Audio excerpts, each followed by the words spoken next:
Second lesson అమ్మా. మనం ఆ ప్రోజ్ లో second lesson Nelson Mandela long walk to freedom అనే ఒక లెసన్ నుంచి టెక్స్ట్ బుక్ నుంచి వొకాబులరీ వర్డ్స్. అపర్థైడ్ అంటే వర్ణ వివక్ష అంటారు. జాతి వివేని విధానాన్ని అపర్థైడ్ అంటారు. ఓకేనమ్మా. నెక్స్ట్ డెమోక్రటిక్ అంటే ప్రజాస్వామ్య, దాన్ని డెమోక్రటిక్ అని అంటారు. న్యూ నేషన్ అంటే నేషన్ అంటే ఏంటి, large body of people nation అంటారు. న్యూ నేషన్ అంటే కొత్త new large body of people అని. ఆటోబయోగ్రఫీ అంటే ఆత్మకథ, మన కథ మనమే రాసుకోవడాన్ని. హిస్టారిక్ ఒకేషన్ దీన్ని చారిత్రాత్మక సందర్భం అని అంటారు. ఇనాగ్రేషన్ దీన్ని ప్రారంభోత్సవం అని అంటారు, కొత్తగా ఓపెన్ చేయడం అలా. డెమోక్రటిక్ ఎలక్షన్స్ అంటే ప్రజాస్వామ్య ఎన్నికలు.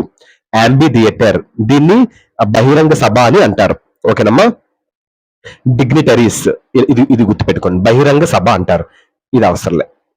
డిగ్నిటరీస్ దీన్ని ప్రముఖులు అంటారు తెలుగులో. ఆపరేషన్ అణిచివేయడం, కాలు కిందేసి తొక్కడం అంటారు. జూబిలెంట్ అంటే ఆనందం సంతోషం అంటారు. సెరమనీ అంటే వేడుక అంటారు దాన్ని. అన్ఇమాజినబుల్ నెక్స్ట్ దీన్ని అంటే అనూహ్యమైనది, తలుచుటకు వీలు కానిది. గుడ్నెస్ అంటే మంచితనం అని అంటారు. సుప్రీమసీ అంటే ఆధిపత్యం, దేన్నైనా ఆధిపత్యం చేయడం, అథారిటీ అన. ఫేడింగ్ అంటే క్షీణించడం, తగ్గిపోవడం. ఓకేనమ్మా. నెక్స్ట్ రిజైలెన్స్ అంటే స్థితి స్థాపకత. నెక్స్ట్ డాన్ అంటే తెల్లవారుజామున. ప్లెజెంట్లీ అంటే ఆనందంగా, ఆహ్లాదకరంగా, దీన్ని ప్లెజెంట్లీ అని అంటారు. బీసైడ్ ని ఏమంటారు తెలుసా, ముట్టడి. ముట్టడి అంటే ఏంటంటే a place surrounded by armed force వాళ్ళ చేతిలో ప్లేస్ అనేది చుట్టుకుపోవడం దాన్ని బిసైడ్ అని అంటారు. ఇంటర్నేషనల్ లీడర్స్ అంటే అంతర్జాతీయ నాయకులు అని అర్థం. సెరమనీస్ దాన్ని తెలుగులో వేడుకలు అని అంటారు. శాండ్ స్టోన్ అంటే ఇసుకురాయ. డికేట్స్ అంటే దశాబ్దాలు, 10 సంవత్సరాలు అని అర్థం. ఆటమ్ అంటే ఆకురాలు కాలాన్ని ఏమంటారు, ఆటమ్ అని అంటారు. నెక్స్ట్ రెండు ఒకటి పెడతాను, అదే చెక్ చేసుకుని ఒకటి కట్ చేసేస్తున్నాను చాలు. ఓకేనా. ఆటమ్ ఏంటంటే ఆకురాలు కాలాన్ని ఆటమ్ అంటారు. స్వాన్ అంటే ప్రమాణ స్వీకారాన్ని స్వాన్ అని అంటారు. అప్హోల్డ్ సమర్థించని అప్హోల్డ్ అని అంటారు. నెక్స్ట్ ఆదరించడం కూడా అప్హోల్డ్ అంటారు. 2 మీనింగ్స్ వస్తాయి. కాన్స్టిట్యూషన్ అంటే రాజ్యాంగం అని అర్థం. ఓకేనమ్మా. అసెంబ్లీడ్ అంటే ఏంటమ్మా, సమావేశం అయ్యారు అని అర్థం. చర్చించడాన్ని కాన్ఫర్ అంటారు. ప్రదానం చేయడానికి కూడా కాన్ఫర్ అని అంటారు. ఎక్స్ట్రాఆర్డినరీ దీన్ని విశేషముగా. హ్యూమన్ డిజాస్టర్ అంటే మానవ విపత్తు, మనుషుల్ని నాశనం చేయడం అంటే బాంబ్ బ్లాస్టింగ్ అలా. అవుట్లాస్ అంటే చట్ట విరుద్ధం, చట్టానికి వ్యతిరేకంగా అంటారు కదా అది. ప్రివిలేజ్ అంటే ప్రత్యేక హక్కు, ప్రత్యేక హోదా అంటారు కదా అది. నెక్స్ట్ డిస్టింగ్విష్డ్ దీన్ని ఏమంటారు తెలియదు, విశిష్టత అంటే అథారిటేటివ్ అంటే కమెంట్ చేయడం అలా అనమాట. అథారిటీస్ పవర్ ఎక్కువ ఉండడం అలా. పొసెషన్ అంటే స్వాధీనం చేయడం, కబ్జా చేయడం అంటారు కదా అలా. డిగ్నిటీ అంటే గౌరవం. ఎమాన్సిపేషన్ అంటే విముక్తి. ఓకేనా. విమోచనం అంటే విముక్తి పొందడం, విముక్తి. ఓకే, ఇది గుర్తుపెట్టుకోండి సరిపోదు. ప్లెడ్జ్ అంటే ప్రతిజ్ఞ అంటారు. లిబరేట్ అంటే విముక్తి, ఫ్రీడమ్. డిస్క్రిమినేషన్ అంటే వివక్ష అంటారు, అంటే పక్షపాతం అని అంటారు. నెక్స్ట్ గ్లోరియస్ అంటే అద్భుతమైన, కీర్తిగల అంటారు. రెయిన్ అంటే పరిపాలన. అచీవ్మెంట్ అంటే విజయాన్ని అచీవ్మెంట్ అంటారు, లేదా సాధించిన విజయం కూడా అనొచ్చు. సాధన అంటే సాధించడం. స్పెక్టాక్యులర్ అరే అంటే a colourful and attractive డిస్ప్లేని spectacular అరే అని అంటారు. ట్రూప్ అంటే దళం, గుంపు అని అంటారు. యూనియన్ బిల్డింగ్స్ అంటే దానికి అర్థం official headquarters. Government of South Africa అదొక official headquarters union buildings అని అంటారు. పిన్ పాయింట్ అంటే సరైన స్థానాన్ని పిన్ పాయింట్ అని అంటారు. ప్రెసిషన్ అంటే ఖచ్చితంగా ఉండడం అలా. డెమాన్స్ట్రేషన్ అంటే ప్రదర్శన చేయడం, దాన్ని డెమాన్స్ట్రేషన్ అని అంటారు. జనరల్స్ అంటే అని అంటారు జనరల్స్. డిఫెన్స్ అంటే రక్షించుకోవడాన్ని డిఫెన్స్ అని అంటారు. నెక్స్ట్ బెడెక్డ్ అంటే మంచం అని అర్థం. అన్మైండ్ఫుల్ అంటే పట్టించుకోకపోవడం, శ్రద్ధ లేకపోవడం, దాన్ని అన్మైండ్ఫుల్ అని అంటారు. నెక్స్ట్ చెవరాన్ అంటే స్ట్రైప్స్, మచ్చలు అంటారు కదా, దాన్ని చెవరాన్ అని అంటారు.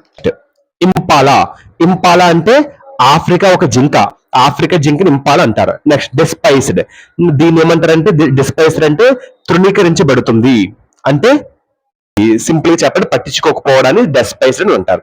ఇనాగ్రేషన్ అంటే ప్రారంభోత్సవం అని. ఓవర్ హెల్ప్డ్ ఆనందంతో నిండిపోవడం, దాన్ని ఓవర్ వెల్మ్డ్ అని అంటారు. వైట్ స్కిన్ అంటే తెల్లని చర్మం, బ్రిటిష్ పీపుల్.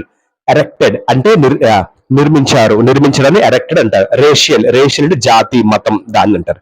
డార్క్ స్కిన్డ్ అంటే నల్లని చర్మం ఆఫ్రికన్ పీపుల్ అంటారు. నెక్స్ట్ అత్యంత హార్హెస్ట్ అంటే అత్యంత కఠినమైన దాన్ని హార్షెస్ట్ అని అంటారు. ఇన్ హ్యూమన్ అంటే అవమానించడాన్ని మనుషుల్ని అవమానించడాన్ని ఇన్ హ్యూమన్ అని అంటారు. ఓవర్ టర్న్ అంటే తారుమారు చేయడం ఇటు మార్చడం ఇంటర్చేంజ్ లాగా. రిగార్డ్లెస్ అంటే సంబంధం లేకుండా దాన్ని రిగార్డ్లెస్ అని అంటారు. అన్ఇమాజినబుల్ సాక్రిఫైసెస్ అంటే ఊహకందని త్యాగాలు. ఆఫ్రికన్ ప్యాట్రియాట్స్ అంటే ఆఫ్రికన్ దేశభక్తులు. వ్రాట్ అంటే సహాయంతో ఉత్పత్తి చేయడాన్ని వ్రాట్ అని అంటారు. పాలసీ అంటే విధానం. లాస్టింగ్ అంటే శాశ్వతం లాస్టింగ్ అంటారు దాన్ని. జనరేషన్స్ దాని తరాలని జనరేషన్స్ అని అంటారు. బ్రుటాలిటీని క్రూరత్వం అని అంటారు. అన్ఇంటెండెడ్ దాన్ని తెలుగులో అనేది ఏమంటారు నాట్ ప్లానెడ్ దాన్ని అన్ఇంటెండెడ్ అని అంటారు. టాంబోస్ అంటే infrastructure built for administrative military purpose. అదొక ఇన్ఫ్రాస్ట్రక్చర్ అమ్మా స్థాపించారు అడ్మినిస్ట్రేటివ్ కి మిలిటరీ పర్పస్ కోసం.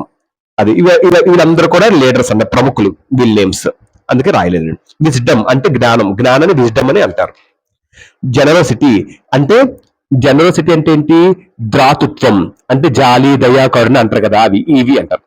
పెర్హాప్స్ అంటే బహుశా కాబోలు ఒకవేళ అంటారు కదా పెర్హాప్స్ అంటారు. మినరల్స్ అంటే ఖనిజాలు అంటారు. కామ్రేడ్స్ అంటే స్నేహితుడిని కామ్రేడ్స్ అని అంటారు. రెసైలియన్స్ అంటే స్థితిస్థాపకత దాని రెసైలెన్స్ అని అంటారు. డెఫీస్ అంటే ధిక్కరిస్తుంది. అంటే నిరాకరించడం సింపుల్ గా చెప్పాలంటే వద్దని. ట్రియంఫ్ అంటే విజయోత్సవాలు. గ్లిమ్మెస్ట్ అంటే భయంకరమైనది. గ్లిమ్మర్ అంటే మెరుస్తూ ఉండడం. రీఅజూర్ అంటే భరోసా. ఎక్స్టింగ్విష్డ్ అంటే ఆరిపోవడం. సివిల్ అంటే పౌరులకు సంబంధించిన సివిల్ అని అంటారు. హ్యూమన్ అంటే మానవత్వం. ఇన్హ్యూమన్ అంటే మానవత్వం లేకపోవడం. ఆబ్లిగేషన్స్ బాధ్యతల్లో డ్యూటీస్ అంటారు కదా దాన్ని ఆబ్లిగేషన్స్ అని అంటారు అమ్మ. ఇన్క్లినేషన్స్ అంటే వంపులు అంటే స్ట్రైట్ గా లేకుండా వంపులు తిరిగి ఉండడం కదా వంపులు తిరిగి ఉండడాన్ని ఇన్క్లినేషన్స్ అని అంటారు. ఐసోలేటెడ్ దీన్ని వివిక్త అంటారు అంటే ఏకాంతంగా ఉండడం ఒంటరిగా ఉండడం దాన్ని ఐసోలేటెడ్ అని అంటారు. ఇన్ఎవిటబుల్లీ అంటే ఏంటి అనివార్యంగా అంటే ఎటు వెళ్లకుండా. ఇన్ఎవిటబ్లీ అంటే అన్అవాయిడ్ అసలు మనం దాని నుంచి తప్పించుకోవడం అవాయిడ్ చేయలేం దాన్ని. అది రిపిడ్ అంటే బ్యాడ్ టర్న్ అంటే ఘోరంగా చింపడం. అపార్ట్ అంటే వేరుగా దూరంగా. ట్లైట్ అంటే కనుచీకటి కనుచీకటి అంటారు కదా అది. ఎక్సిస్టెన్స్ అంటే ఉనికి జీవనం అంటారు. జీవనం ఎక్సిస్టెన్స్ అని అంటారు. సెక్రసీ అంటే సీక్రెట్స్ ని దాయడం. రెబిలియన్ అంటే తిరుగుబాటుని రెబిలియన్ అంటారు. హంగర్ టు బి ఫైర్ అంటే human beings to be right to food అంటారు కదా దాన్ని హంగర్ టు బి ఫైర్ అంటారు. నెల్సన్ మండేలా గారు చెప్తారు human beings to be free from hunger ఆకలి నుంచి విముక్తి పొందాలి. ఆకలి బాధలు పడకూడదు అని అర్థం. స్ట్రీమ్ అంటే కాలువ నీటి ప్రవాహము అంటారు. అబైడెడ్ అంటే కట్టుబడి ఉండడం. బాయ్హుడ్ అంటే బాల్యం అని అంటారు. ఇల్యూషన్ అంటే భ్రాంతి దాన్ని ఇల్యూషన్ అని అంటారు. ట్రాన్సిటరీ అంటే తాత్కాలికంగా అంటే టెంపరీ కొంతకాలం ఉండడం అని. ప్లీజ్డ్ అంటే సంతోషించడం. ఇయర్నెడ్ అంటే ఆరాట పడడం దాన్ని ఇయర్నెడ్ అని అంటారు. లాఫుల్ లైఫ్ అంటే చట్టబద్ధమైన జీవితం చట్టానికి ఉండి అనుకూలంగా ఉన్న జీవితం. నెక్స్ట్ కట్టైల్డ్ అంటే తగ్గించబడింది. యానిమేటెడ్ అంటే సజీవమైన లేదా సరసమైన అని అంటారు. బోల్డ్ అంటే సాహసం గల అని. లా అబిడింగ్ అంటే ఒబీడియంట్ టు లా ఆఫ్ సొసైటీలో ఉన్న చట్టాలకు మనం ఒబే చేసి ఒబీడియంట్ గా ఉండడం దాన్ని లా అబిడింగ్ పర్సన్స్ అని అంటారు. చట్టానికి వ్యతిరేకంగా చేయకుండా చట్టానికి అనుకూలంగా ఒబీడియంట్ గా ఉండడాన్ని లా అబిడింగ్ అని అంటారు. అటార్నీ అంటే న్యాయవాదిని అటార్నీ అని అంటారు. ఓకేనమ్మా ఒక న్యాయ సలహాదారుడు అని అర్థం. మాంక్ అంటే సన్యాసి. వెర్ట్యూస్ అంటే ధర్మవంతుడు. నీతులు నియమాలు ఎప్పుడు నీతి వాక్యాలు నీతి మాటలో ఉన్న వ్యక్తి. నీతులు పలికే వ్యక్తి. ఇండివిజిబుల్ అంటే విడదీయరానిది అంటే అసలు కట్ చేయడానికి డివిజిబుల్ చేయడానికి అవ్వదు. ప్రీజుడిస్ అంటే పక్షపాతం. హాని చూపు అంటే పక్షపాతం అంటే ఒకళ్ళు ఇంకోలా చూడడం. ఇంకోటి వస్తుంది హాని చూపు అంటే హాని చేసే విధంగా చూడడం. నేరో అంటే ఇరుకైన చిన్నగా సన్నంగా ఇరుకగా ఉండడం. మైండెడ్నెస్ అంటే బుద్ధి వినయం అలా అన్నమాట. ఇదమ్మా 120 వర్డ్స్ వచ్చే మన Nelson Mandela Nelson Monday long walk to freedom, vocabulary from your text book. So ఈ వర్డ్స్ అన్ని మీకు తెలిస్తే మీకు టెక్స్ట్ బుక్ ఈజీ లెసన్ మీకు ఈజీగా అర్థమైపోద్ది. ప్యాసెస్ వచ్చేస్తే, సినోనిమ్స్ వచ్చేస్తే, యాంథమ్స్ వచ్చేస్తే, టీచర్స్ కూడా బాగా యూస్ అవుతుంది. సో చాలా కష్టపడి గ్యాదర్ చేశాను. ఇది మీ స్క్రీన్ షాట్ చేసి బుక్ లో రాసుకోండి. అన్నిటి కూడా ఇలాగే పెట్టాను. ఒకసారి మీరు నా ప్లేలిస్ట్ చెక్ చేస్తే మీకు ఈజీగా అర్థమైంది. Hope understand. Thank you. Bye.